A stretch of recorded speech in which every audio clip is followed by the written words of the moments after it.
Assalamualaikum warahmatullahi wabarakatuh. Saya Dikilen Pratama dengan NPM 17141811032. Saya berasal dari jurusan Ilmu Tanah, Fakultas Pertanian Universitas Lampung. Pada kesempatan kali ini, saya akan mempresentasikan tentang pengelolaan limbah-limbah di sekitar rumah. Pengelolaan limbah-limbah di sekitar rumah, pada dasarnya limbah itu banyak aneka ragamnya, baik dari limbah organik maupun limbah non-organik. Limbah organik sendiri banyak aneka ragamnya, sesuai dengan tanaman yang ada di sekitar rumah orang-orang pribadinya. Kebetulan pada kesempatan kali ini saya akan membahas 3 limbah yang berasal dari sekitar rumah saya, yaitu limbah daun pisang, limbah bonggol pisang, dan juga limbah daun kakao. Sebenarnya limbah daun pisang sendiri jarang orang menyebutnya sebagai limbah karena daun pisang sendiri banyak digunakan dan tidak tergolong ke dalam limbah. Namun pada daerah saya dan terkhusus dengan rumah saya sendiri, limbah daun pisang tersebut menjadi limbah karena daun pisangnya sudah mengering atau pelepah pisangnya sudah jatuh sebelum panen pisang terjadi ataupun panen daun pisang itu terjadi. Limbah daun pisang sendiri banyak dapat digunakan dengan berbagai hal. Namun pada kesempatan kali ini saya akan mempresentasikan tentang pengelolaan limbah daun pisang ini sebagai pembuatan kompos. Kompos daun pisang sendiri dapat dilakukan dengan cukup cara yang sederhana, dapat kita lakukan di rumah masing-masing, yang mana kompos daun pisang sendiri berguna bagi tanah baik dalam kesuburannya, baik sifat fisik, kimia maupun biologinya. Pengomposan daun pisang sendiri berguna untuk memberikan unsur hara atau menyediakan unsur hara di dalam tanah yang sudah diambil oleh tanaman pisang sendiri dan akan kita kembalikan ke tanah itu, agar tanah tidak kekurangan unsur hara dan tidak kekurangan kesuburannya. Pembuatan kompos sendiri cukup sederhana, yaitu dengan menggunakan alat dan bahan yang mudah kita cari, yaitu alatnya adalah toples, drum, ataupun wadah apapun yang dapat menampung limbah daun pisang itu sendiri. Kemudian dapat berupa sendok dan dapat berupa cangkul. Kemudian bahan yang digunakan adalah limbah daun pisang itu sendiri, dan kemudian EM4 atau bisa menggunakan mikroorganisme lokal lainnya, dan gula sebagai sumber energi bagi mikroba serta kotoran ternak. Kotoran ternak pun sama, fungsinya sebagai penyedia energi bagi mikroorganisme untuk mendekomposisi daun limbah pisang tersebut. Kemudian prosedurnya adalah kita cacah-cacah atau kita potong-potong daun pisang itu, kemudian kita potongnya dengan ukuran 2-3 cm.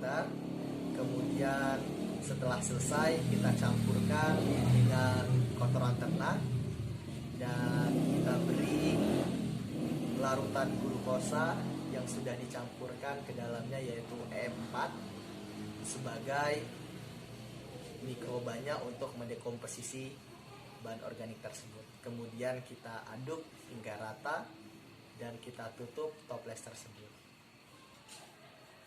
Setelah semua bahan dimasukkan dan sudah dicampur, maka kompos kita tunggu hingga 4 minggu hingga lebih, yang mana dengan pengamatan 3 sampai 7 minggu 7 hari sekali dengan variabel pengamatan yaitu warna, bau, dan juga suhunya.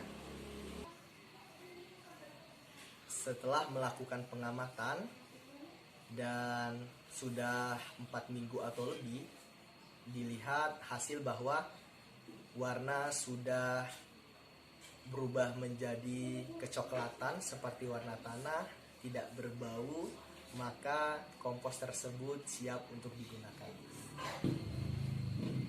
Kemudian yang kedua adalah limbah bonggol pisang, yang mana limbah bonggol pisang sendiri dapat digunakan sebagai bahan baku pembuatan mikroorganisme lokal dan dapat juga digunakan sebagai bahan lainnya, yaitu sebagai contoh bahan baku pembuatan biodiesel. Namun pada kesempatan ini saya akan membahas tentang penggunaan limbah bonggol pisang ini sebagai mikroorganisme lokal.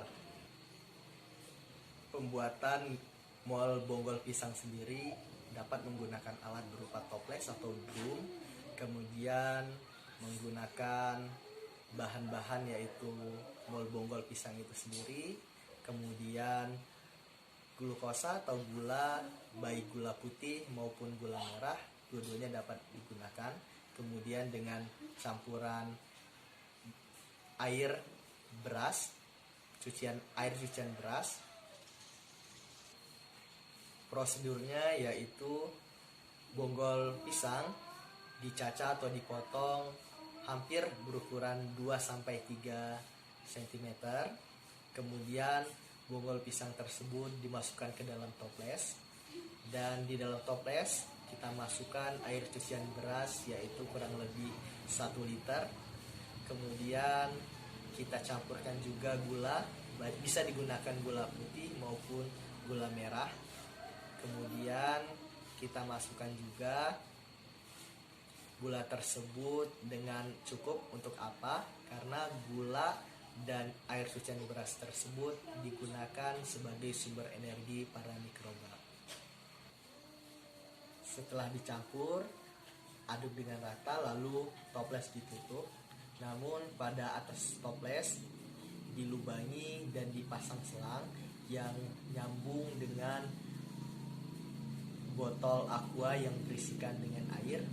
Kemudian kita tunggu 2-3 minggu dengan pengamatan 3-1 minggu sekali. Yang kita amati adalah warna, bau, dan juga keadaan fisik lainnya pada mol bonggol pisang tersebut.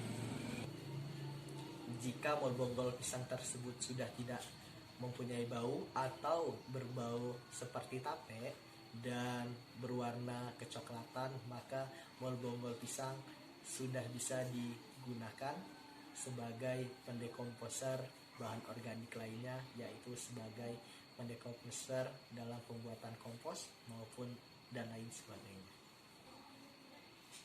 Kemudian yang terakhir adalah limbah daun kakao, yang mana pada kesempatan kali ini saya akan mengaplikasikannya sebagai bahan baku pembuatan kompos, sama seperti dengan pembuatan kompos daun pisang itu sendiri, yaitu dengan cara kita cacah daunnya atau kita potong dengan ukuran 2-3 cm. Kemudian kita campurkan dengan pupuk kandang, dan kita campurkan juga dengan air gula yang sudah diberi dengan EM4, yang mana dosis dapat kita lihat tergantung dari E4 yang kita gunakan. Kemudian kita tunggu selama 4 minggu atau lebih sampai warnanya berubah menjadi kecoklatan seperti warna tanah dan tidak berbau, maka kompos daun coklat itu sendiri atau daun kakao dapat kita gunakan kepada tanaman. Cukup sekian presentasi yang dapat saya sampaikan. Jika kurang saya mohon maaf, kepada Allah saya mohon ampun. Semoga semua yang saya sampaikan bermanfaat. Saya akhiri, wassalamualaikum warahmatullahi wabarakatuh.